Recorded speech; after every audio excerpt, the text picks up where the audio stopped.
Hello everyone, this is Mahima Jaiswal, and in this demo video I am going to teach chapter 4 of class 10th, that is carbon and its compounds. So let's get started. Okay, as you have seen so many compounds in your previous chapters that are important for us, right? In this chapter, as the name suggests, we are going to study about carbon and the various compounds that carbon form. Now the question is, what is so special about this single element carbon that we have to study the entire chapter about one single element, right? So the answer to this question is, carbon is like that extrovert student of your class that is very much friendly and talks to everyone. I think everyone has that one student in your class now who is very much friendly and who is a friend of everyone, like every student of your class, right? Same is the case of carbon. Carbon is very much interested to form bond with other atoms of different element and even with another atom of carbon. And carbon is very much important for the chemistry also. Even carbon is present everywhere around us. There are many things that contains compounds of carbon, and even carbon is present inside our human body as well. Now we will understand this with the help of some more examples. Let's take one of the sweetest example, sugar. I think everyone likes sugar, na? And you consume sugar even directly or in the form of any sweet dish or cold coffee. Everyone likes cold coffee, right? And cupcakes, me too. So what is sugar? Sugar is nothing but compound of carbon. Next example is the gas that we exhale. What is it?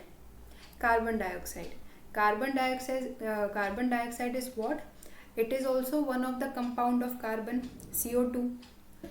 Next example, everyone loves to ride bike, right? But the petrol that is required to run a vehicle is what? It also contains carbon.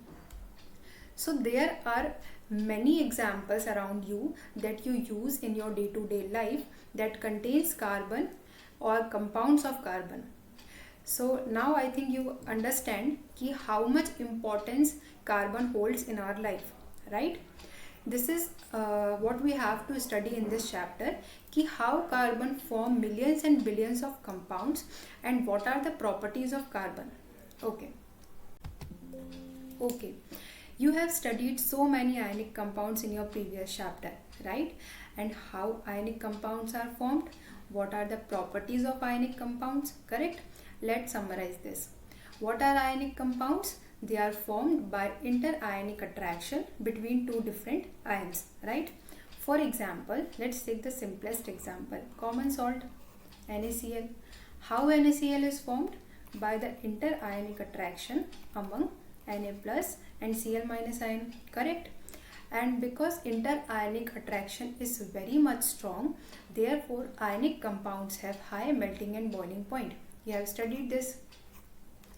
And in case of ionic compounds, ions are responsible for the formation. Therefore, they are good conductor of electricity in solution or in the molten state, which is the second property. Now we will see how carbon forms compound. Okay, carbon. What is the atomic number of carbon? 6. And if we write the electronic configuration, it is 2, 4. Now after looking at the electronic configuration, what we can conclude? If carbon will form ionic compound, it has two possibilities. What are the two possibilities? First possibility is whether it will gain 4 electrons and complete its outermost octet by forming C4 minus anion, right? And the second possibility could be it can lose 4 electrons and can attain stable noble gas configuration, nearest noble gas configuration by forming C4 plus ion, right? But both the cases are not possible. Why is it so? Firstly, we will look at this case. If carbon will gain 4 electrons and form C4 minus anion, then total number of electrons carbon have is 10. and in this case it is not possible for six protons inside the nucleus to hold this much number of electrons. So this case is not possible. Now if we look at this, if carbon will form C4 plus cation, then huge amount of energy is released, and this is not practically possible. To remove 4 electrons, it is not possible in terms of energy. And second thing, the 6 protons inside the nucleus cannot hold just 2 electrons only. So carbon cannot form ionic compounds. These both possibilities are incorrect and not practically possible. Now the question is, what will we do now? So carbon comes up with an idea. What carbon said, what we can do, those atoms that require electrons for stability, we can share our electrons. In this way, both the atoms are satisfied, their stability is attained, and both are happy now. So how carbon forms bond? Carbon forms bond by mutual sharing of electrons with atoms of different element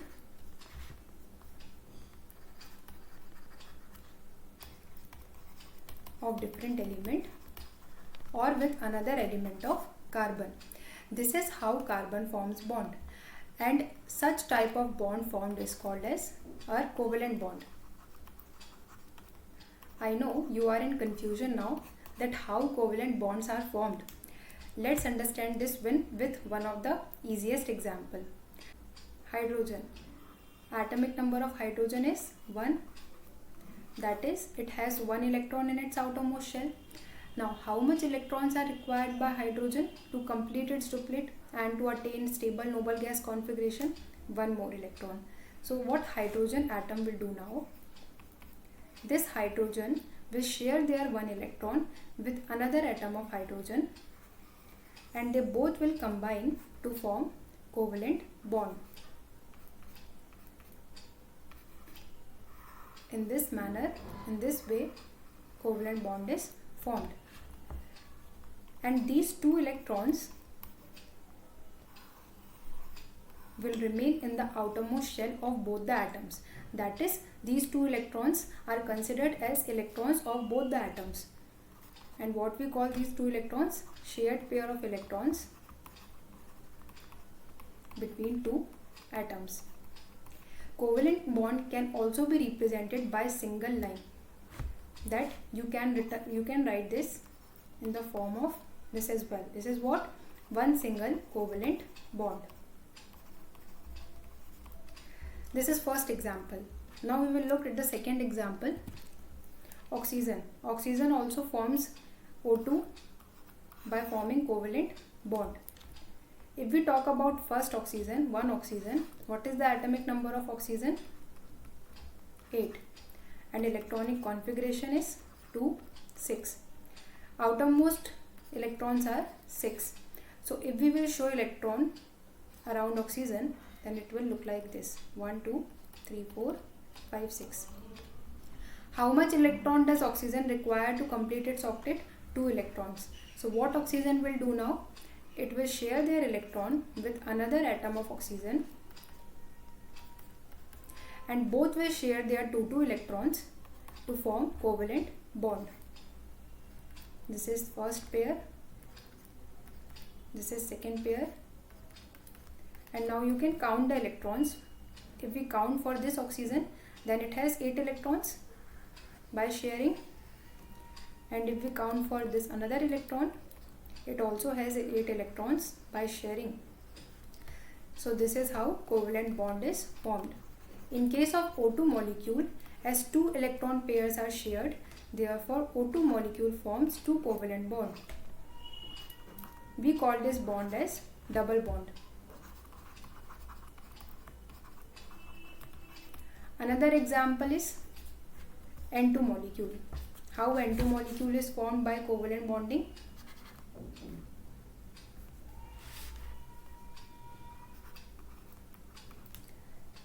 If we talk about single nitrogen, what is the atomic number of nitrogen? 7. And electronic configuration is 2, 5. how much electron does single nitrogen require? 3 electrons. So what nitrogen will do now? It will share their 3 electrons with another nitrogen atom that also require 3 electrons for stability. Now two nitrogen combine together to form N2 molecule. In this way, their octet, both the nitrogen atoms complete their octet.